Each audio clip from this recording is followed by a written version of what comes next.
السلام علیکم ورحمۃ اللہ وبرکاتہ. اعوذ باللہ من الشیطان الرجیم. بسم اللہ الرحمن الرحیم. وكذلك جعلنا لكل نبي عدوا شياطين الإنس والجن يوحي بعضهم إلى بعض زخرف القول غرورا ولو شاء ربك ما فعلوه فذرهم وما يفترون وَلِتَصْغَى إِلَيْهِ أَفْئِدَةُ الَّذِينَ لَا يُؤْمِنُونَ بِالْآخِرَةِ وَلِيَرْضَوْهُ وَلِيَقْتَرِفُوا مَا هُمْ مُقْتَرِفُونَ.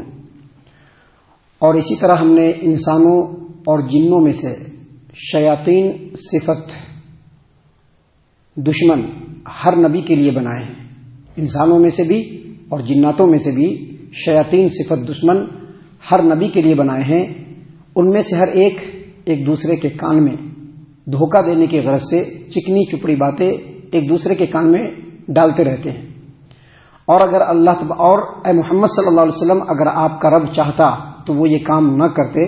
چنانچہ آپ ان لوگوں کو اور جو کچھ یہ جھوٹ گھڑ رہے ہیں ان کو رہنے دیجئے، چھوڑ دیجئے. اور ایسا کام وہ لوگ اس لیے بھی کرتے ہیں تاکہ جو لوگ آخرت پر ایمان نہیں لاتے ان کے دل جھوٹ کی طرف مائل ہو جائیں اور وہ اسی جھوٹ کو پسند کرتے رہیں اور جو برا کام وہ کر رہے ہیں اسی کام کو کرتے ہوئے وہ آگے بڑھتے رہیں. سامعین کرام، سورۃ الانعام سورہ نمبر 6 اور اسی سورت سے ابھی آپ کے سامنے آیت نمبر 112 اور 113 تلاوت کی گئی اور دونوں آیتوں کا ترجمہ بھی آپ کی خدمت میں پیش کیا گیا. سامعین کرام، اس آیت کریمہ میں ان دونوں آیتوں کے اندر اللہ تبارک و تعالیٰ نے پیارے رسول صلی اللہ علیہ وسلم کو تسلی دی ہے، بالکل اسی طرح سے جس طرح سے دوسری جگہوں پر قرآن کریم میں ہی اللہ تبارک و تعالیٰ نے نبی صلی اللہ علیہ وسلم کو تسلی دی ہے. تسلی کیا دیا ہے کہ جس طرح سے پچھلے نبیوں کو جھٹلایا گیا بالکل اسی طرح سے اے محمد صلی اللہ علیہ وسلم آپ کو بھی جھٹلایا جا رہا ہے، لہذا آپ کو صبر کرنا چاہیے، اللہ تبارک و تعالیٰ حق کو واضح کر دے گا. بالکل اسی طرح سے اللہ تبارک و تعالیٰ نے ان آیتوں کے اندر بھی نبی اکرم صلی اللہ علیہ وسلم کو تسلی دی ہے کہ حق و باطل کا معرکہ اور حق و باطل سے آمنا سامنا ہر نبی کو ہوا ہے. اور نبیوں کے مقابلے میں جتنی بھی شیطانی قوتیں ہیں، چاہے وہ انسانوں کی شکل میں ہو چاہے وہ شیطانوں جناتوں کی شکل میں ہو، نبیوں کے مقابلے میں وہ قوت ہمیشہ ڈٹ کر کے کھڑی رہی ہے اور نبیوں کے مقابلے میں ہمیشہ وہ نبی کی سچائی کو دبانے کی کوشش کرتے رہے ہیں. ہر زمانے میں انبیاء کے ساتھ انبیاء کے مقابلے میں کچھ ایسے شیطان صفت لوگ رہے ہیں جو انبیاء کے خلاف لوگوں کو ورغلانے کے لیے، ان کی دعوت سے لوگوں کو بھڑکانے کے لیے، ان کے خلاف مختلف قسم کی تدبیروں کو کرنے کے لیے لوگوں کے کان میں چکنی چپڑی باتیں ڈالتے رہے ہیں. جیسا کہ دیکھیے یہودیوں نے نبی اکرم صلی اللہ علیہ وسلم کے زمانے میں کیا کیا. یہودیوں نے نبی صلی اللہ علیہ وسلم کے زمانے میں نبی صلی اللہ علیہ وسلم کی حق کی دعوت کو دبانے کے لیے اور لوگوں کو اس دعوت سے ڈائیورٹ کرنے کے لیے ایک چال چلی. حالانکہ چال بہت سارے چلے لیکن فار ایگزامپل بتلا رہے ہیں. انہوں نے ایک چال کیا چلی کہ انہوں نے کہا کہ کچھ یہودی نوجوان یا کچھ یہودی لوگ صبح کے وقت نبی صلی اللہ علیہ وسلم پر ایمان لے آئے اور بعد میں چل کر کے نبی صلی اللہ علیہ وسلم کے ایمان سے مرتد ہو جائیں. کیوں مرتد ہو جائیں؟ تاکہ لوگوں کو یہ پتا چلے کہ یہودی لوگ تو عالم ہیں، وہ لوگ تو اللہ کی کتاب کو جاننے والے ہیں. اگر محمد صلی اللہ علیہ وسلم کا دین سچا ہوتا تو یہ لوگ ایمان لا کر کے پھر مرتد نہیں ہوتے. ضرور دال میں کچھ کالا ہے، یہ جو دین ہے یہ سچا دین نہیں ہے. اس طرح کی چکنی چپڑی باتیں نبیوں کے خلاف، نبیوں کی دعوت کے خلاف، ان کے مشن کے خلاف ایسے شیطان صفت لوگ جو انسانوں میں سے بھی ہوتے تھے اور جناتوں میں سے بھی ہوتے تھے، وہ نبیوں کے خلاف اس طرح کے پروپیگنڈے کیا کرتے تھے. اللہ تبارک و تعالیٰ نے اسی بات کو یہاں پر واضح کرتے ہوئے واضح انداز میں کہا کہ وَكَذَلِكَ جَعَلْنَا لِكُلِّ نَبِيٍّ عَدُوًّا شَيَاطِينَ الْإِنسِ وَالْجِنِّ. اور اسی طرح سے ہم نے شیطان سیرت انسانوں کو بھی اور جناتوں کو بھی نبیوں کا دشمن بنایا ہے، ہر نبی کا دشمن بنایا ہے. اور ان کا کام کیا ہوتا تھا؟ یوحی بعضهم الی بعض زخرف القول غرورا. لوگوں کو دھوکے میں رکھنے کے لیے ایک دوسرے کے کانوں میں چکنی چپڑی باتیں ڈالتے ہیں. نبی ایسا کرتا ہے. جیسا کہ کفار و مشرکین نے ایک بہت ہی زبردست سلوگن نکالا تھا. کیا سلوگن نکالا تھا؟ کہ دیکھو یہ نبی کیسی دعوت دیتا ہے کہ مسلمان اپنے ہاتھ سے جس جانور کو مارے وہ جانور حلال ہے، لیکن اللہ تبارک و تعالیٰ جس جانور کو مارے وہ جانور حرام ہے. ابھی ہے نا کیا ہے؟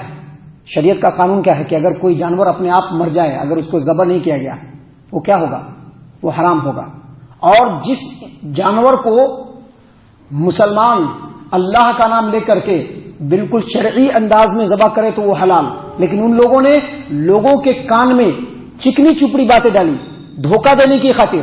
جو جھوٹ وہ کر رہے ہیں اسی جھوٹ پر وہ قائم رہے اور حق کی طرف نہ جائے، اس کی خاطر لوگوں کے کان میں کون سی بات رکھی کہ دیکھو یہ مسلمان جو ہے یہ اللہ کے مارے ہوئے کو حرام کہتے ہیں اور یہ خود جو اپنے ہاتھ سے مارتے ہیں اس کو یہ لوگ حلال کہتے ہیں.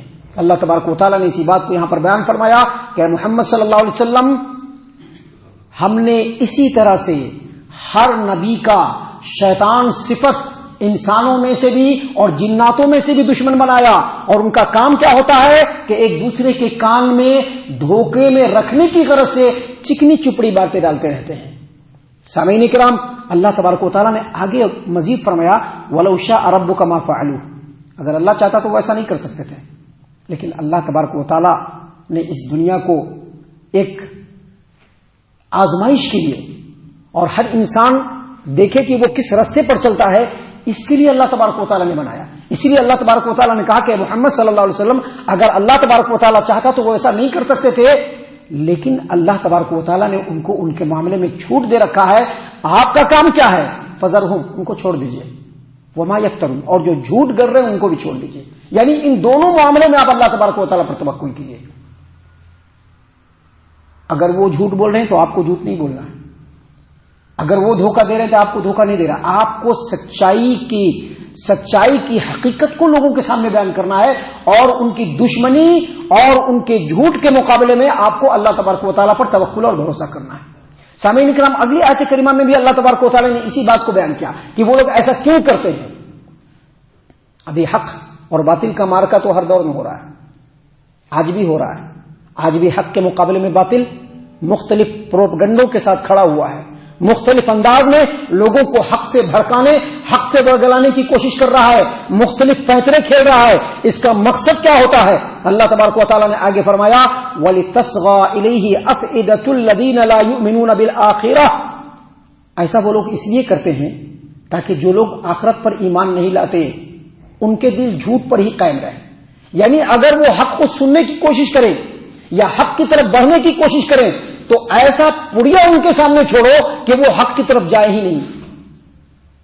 آپ خود اپنے ماحول میں بھی اس چیز کا جائزہ لے سکتے ہیں کہ حق سے روکنے کے لیے، حق سے لوگوں کو ڈائیورٹ کرنے کے لیے، حق سے دور کرنے کے لیے کیسے کیسے پترے کھیلے جاتے ہیں، کس کس انداز میں لوگوں کو بھڑکایا جاتا ہے، کس کس انداز میں لوگوں کو ورغلایا جاتا ہے کہ دیکھو ادھر مت جانا، دیکھو یہاں جاؤ گے تو ایسے ہو جاؤ گے، دیکھو ان کے چیزوں میں شامل ہی مت ہونا.